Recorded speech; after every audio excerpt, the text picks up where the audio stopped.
Antes de referirme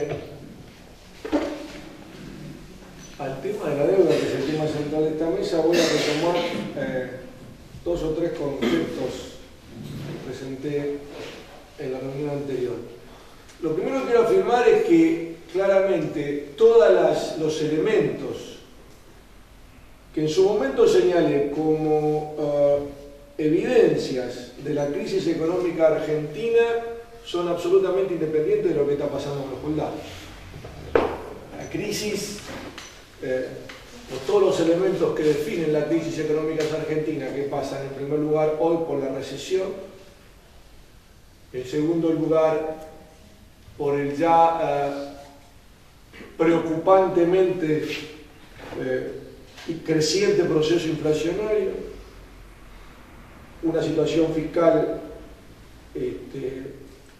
deficitaria, una situación de balanza comercial cada vez más preocupante, o sea, todos los elementos que señalé y donde otra vez indico que están hoy reflejándose en un proceso ya evidente de recesión, con todas las implicancias que tiene, destrucción de empleos, etcétera, etcétera, son previos a la cuestión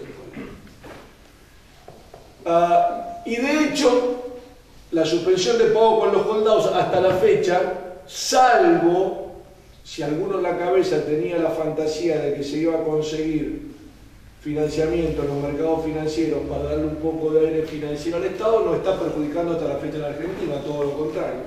Por ahora seguimos sin pagar. Entonces, primera cuestión que quiero marcar, tampoco es que hubiese habido inversiones que estaban llegando al país del extranjero y que se dejaron de llegar como resultado del default, tampoco eso es cierto, insisto, por ahora. Con lo cual, primera reflexión es que todos los elementos señalados de la crisis argentina en la reunión anterior son previos e independientes a la actual situación de falta de pago de la deuda, que acá fue señalado previamente. Sobre eso vuelvo después. Pero esto no quita, y fue señalado previamente, que la deuda, como elemento central del proceso de acumulación de Argentina de ya varias décadas, no explique en gran medida lo que está pasando o la crisis en la cual estamos metidos. Y lo explica en algunos casos de manera directa y en otros casos de manera indirecta. La manera directa, y creo que ha sido señalado con esta idea de la deuda perpetua, es que a diferencia de lo que se solía publicitar con respecto a los canjes de la deuda en default del 2005 y posteriormente del 2010, la mayor ventaja macroeconómica y fiscal para el país no estuvo en la eventual reducción, que fue planteada que no fue tal, sino bien en la postergación de los pagos. O sea que básicamente lo que hubo, o el gran mérito, entre comillas, luego de un periodo de no pago, digamos, desde el default hasta el 2005, fue una reprogramación y un cronograma muchísimo más amigable y flexible para la deuda que lo que teníamos antes del default. Y este punto me parece importante señalarlo porque Argentina es un país que vive tan de corto plazo que cree que el largo plazo no llega nunca. Y se maneja cotidianamente con esa idea de que el futuro nunca llega y, como dice alguna canción por ahí, el futuro ya llegó hace rato.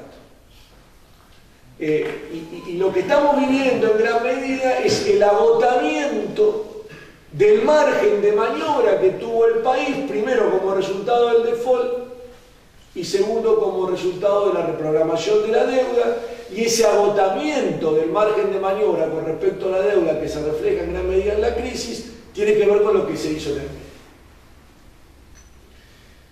Y lo que se hizo en el medio, en gran medida, también lo discutimos en la reunión anterior, fue reafirmado, es no pagar la deuda, sino reorganizar la deuda externa con deuda interna, en primer lugar, como fue señalado previamente, y lo más grave desde mi punto de vista, al menos macroeconómicamente, es seguir adelante con un programa económico de una laxitud fiscal, de un déficit fiscal creciente, y en lugar de generar recursos genuinos para pagar los vencimientos de la deuda, hacerla con la reserva del Banco Central. En realidad, cuando uno mira la historia de las crisis económicas argentinas, la más profunda, la que todos tenemos memoria, todas coinciden con un problema de reserva del Banco Central. O sea, Argentina, como todo país que no emite moneda soberana, y este punto lo quiero recalcar, porque a veces escucho a algunos economistas supuestamente heterodoxos que pretenden llevar adelante una política monetaria laxa, que incluso traen economistas del extranjero para que les digan las virtudes que tiene el manejar un país con déficit fiscal y monetizarlo a través de la moneda nacional. Se olvidan que nosotros no emitimos dólares y que todo ese tipo, o euros, o una moneda de aceptación internacional. Nosotros emitimos una moneda que ni siquiera quieren los propios agentes del país. Emitimos una moneda en donde, que ni siquiera se utiliza para gran parte de las transacciones internas de nuestro país. Es más, y para decirlo muy claramente, también se olvidan que en definitiva, ¿qué es la emisión? ¿Qué es la moneda que tiene cada moneda fiduciaria, el billete que tiene cada uno de ustedes en el bolsillo? Es la deuda del Banco Central con la sociedad. Es el pasivo del Banco Central, técnicamente. O sea, en realidad, la emisión descontrolada y destinada a financiar una política fiscal laxa fue también una forma de que el conjunto de la sociedad financie los vencimientos de deuda que no se financiaban por solvencia fiscal. Y este es el segundo punto que quiero señalar, es que en realidad estamos llegando a esta situación por las opciones que se han tomado en los últimos años con respecto a la deuda. Este punto nos queda, a ver, para aclararlo casi académicamente, para que se entienda esto del pasivo. Todos vivimos en un sistema de pagos mutuo. Entre todos nosotros tenemos créditos y deudas. Este sistema de pagos está organizado constitucionalmente por el Estado, que es el último garante del sistema de pago, de la solvencia del sistema de pago con el cual hacemos todos nosotros transacciones. Hay una deuda original y hay un crédito original del Estado que es la base de todos los créditos y deudas que tenemos nosotros. La deuda original es la emisión, la moneda que nos da y nos dice esta moneda tiene un determinado valor, transen, que yo garantizo el valor de esa moneda, y ustedes tienen que tener confianza en mí, que soy el deudor último, de que voy a sostener ese valor para que todas las otras operaciones puedan ocurrir. ¿Y cuál es el crédito original que tiene el Estado contra la sociedad para bancarse esa deuda? Los impuestos.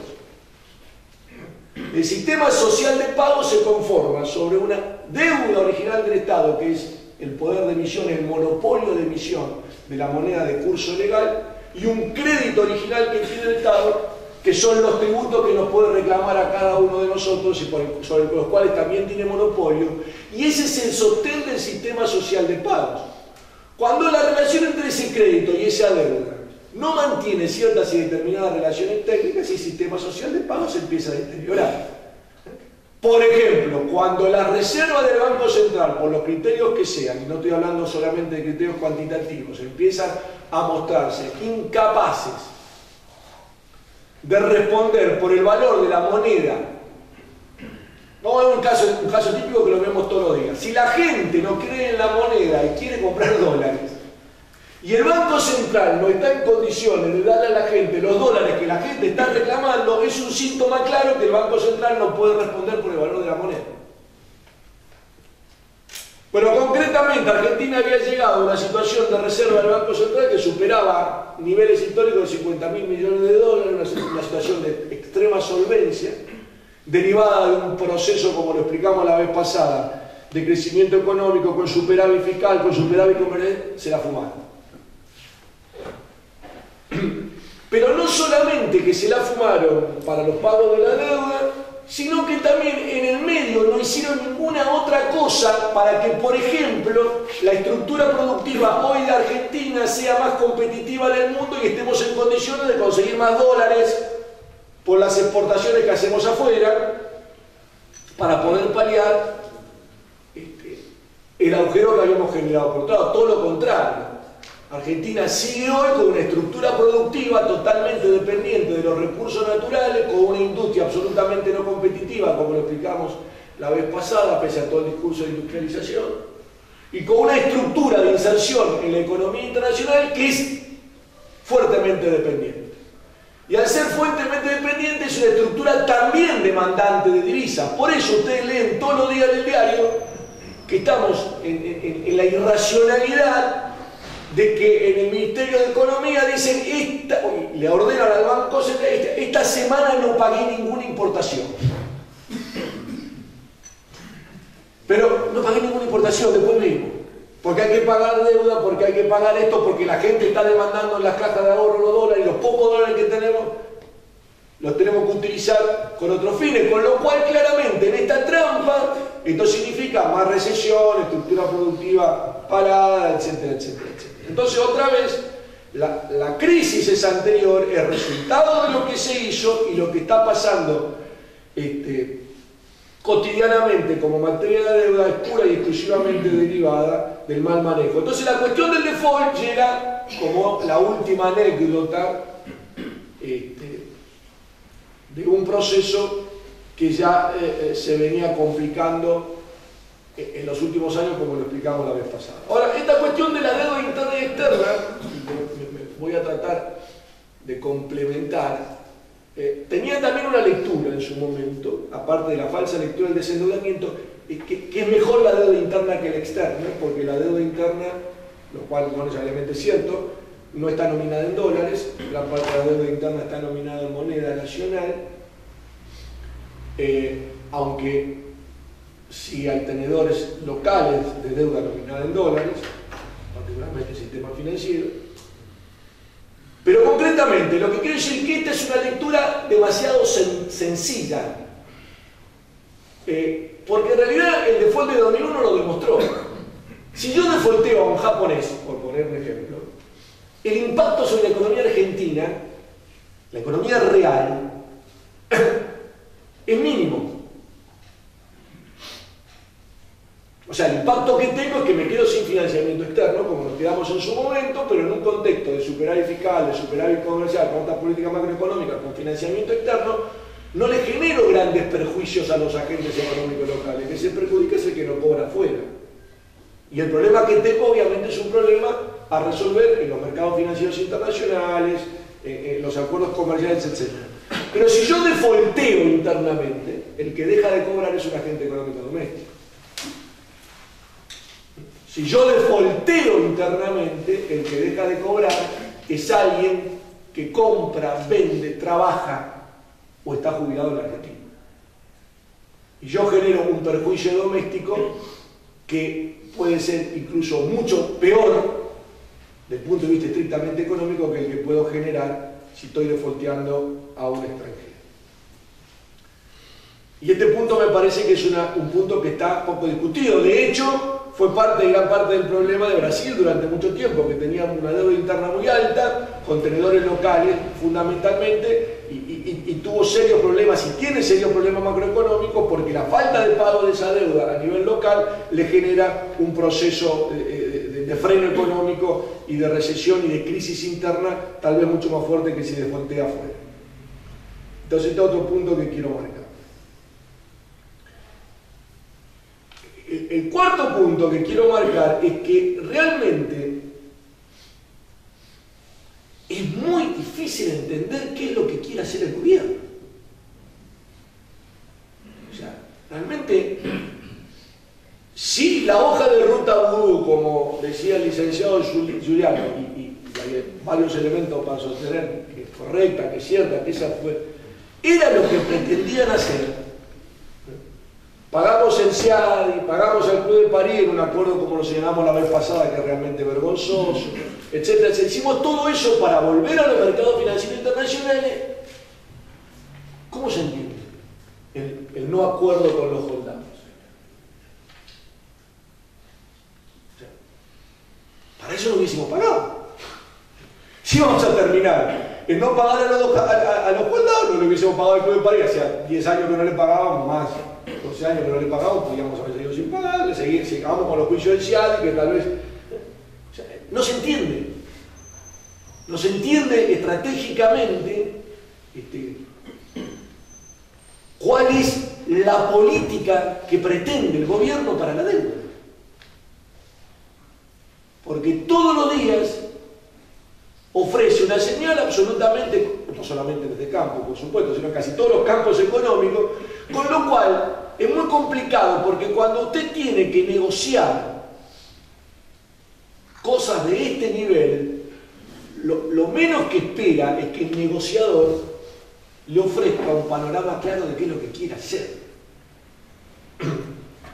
Y creo que Argentina ya lleva mucho tiempo, y esto me parece que lo más complejo, improvisando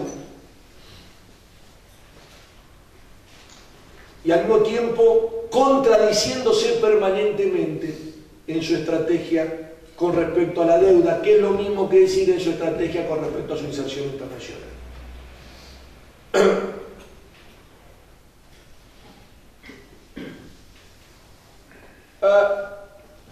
El otro punto que quiero señalar, y que creo que fue puesto bastante claro, yo diría que en la lógica del sistema financiero internacional, en realidad no es un problema de Argentina.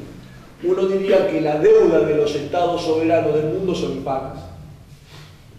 O sea, uno dice, la verdad que a nadie se le ocurre que Francia vaya a pagar alguna vez su deuda, digamos, mucho menos Estados Unidos.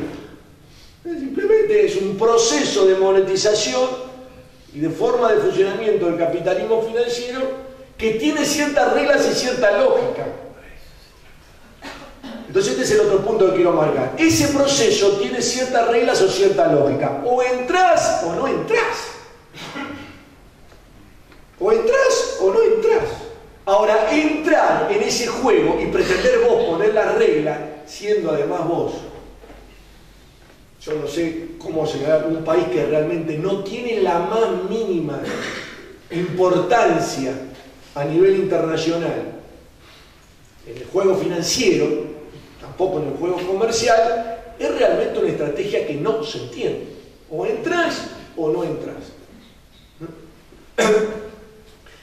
Y entonces, en este punto, lo que quiero marcar es que Argentina está en una situación, yo diría, de las peores, porque se ha construido a sí misma un escenario que necesita de los mercados financieros internacionales por todo lo que se hizo internamente con respecto a la deuda, pero quiere imponer reglas, o no sé cómo decirlo, pero no está respetando las reglas que en su momento aceptó del juego de los mercados internacionales. Y en esto puede tener algunos aliados coyunturales. O sea, probablemente Argentina pueda conseguir ciertos apoyos para el cambio de jurisdicción.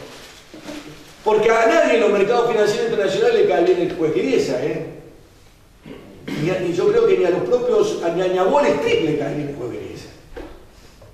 O sea, metió en el funcionamiento de los mercados financieros internacionales una piedra que a los muchachos les está impidiendo hacer negocio. De hecho, hoy, después de toda esta historia,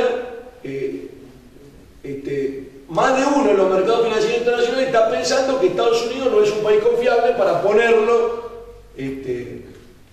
como sede de nuevas emisiones de deuda y demás. O sea, puede conseguir apoyo en algunas de las cuestiones coyunturales que tienen que ver con el no pago a los holdout, pero esto no significa que vaya a resolver absolutamente nada de todo el problema de la deuda.